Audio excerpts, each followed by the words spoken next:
jangan sampai ada provokator di antara kita, karena perlu diketahui menyawa nyotim bangsa Aceh nyocit bangsa tim.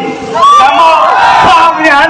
Lagi maju mendekat budi ini buduan di Hunde tidak mau begah Aceh merdeka. Hunde perayaan Aceh. Hunde perayaan Aceh. Hunde perayaan Aceh.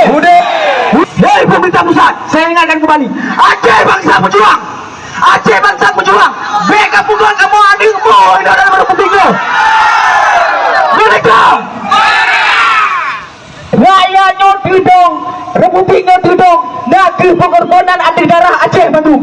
Republiknya hidup karena pengorbanan bangsa Aceh Bandung. Rakyat Aceh tidak akan diam. Kami akan terus menggugat. Kami akan terus bersuara. Dan bila pendekatnya melawan, hidup Rakyat Aceh. Hidup Rakyat Aceh. Hidup Rakyat Aceh. Saya juga bermohon kepada abang-abang semua, tolong ikut satu komando suara. Jangan terjadi penyusup di tengah-tengah kita. Bila ada penyusup, pijak penyusup itu. Saya akan masuk penjara, pijak.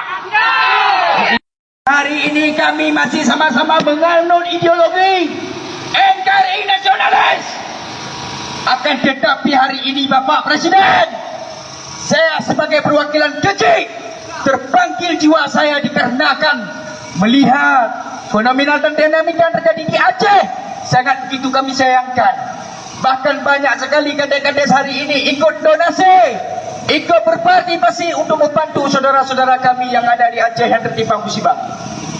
Tapi hari ini Bapak Presiden, adik-adik kita dari mahasiswa terlibat juga aktif daripada rakyat seluruh Aceh Barat Daya untuk melakukan aksi damai, aksi misi kemanusiaan. Tidak ada aksi peperangan di sini, saudara-saudara.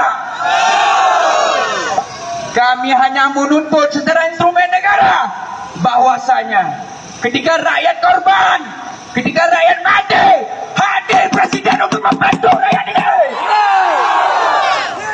Jangan hilang kebijakan dan kekuasaan. Karena Bapak Presiden mengatakan beliau lebih baik mati kehormatan daripada negara asing menjajah NKRI ini. Tapi hari ini apa yang terjadi Bapak Presiden? Jangan Bapak Presiden menganadirikan Aceh ini Bapak Presiden. Kami tahu perjuangan para endatu kami untuk membantu memerdekakan NKRI ini Bapak Presiden. Hari ini kami melakukan aksi Bapak Presiden yang bahwasanya tidak ada intervensi daripada partai politik, tidak ada intervensi daripada pergerakan-pergerakan separatis. Tapi hari ini panggilan jiwa yang hari ini memanggil kami Bapak Penguasa, tolong bencana ini diubah sebagai status nasional.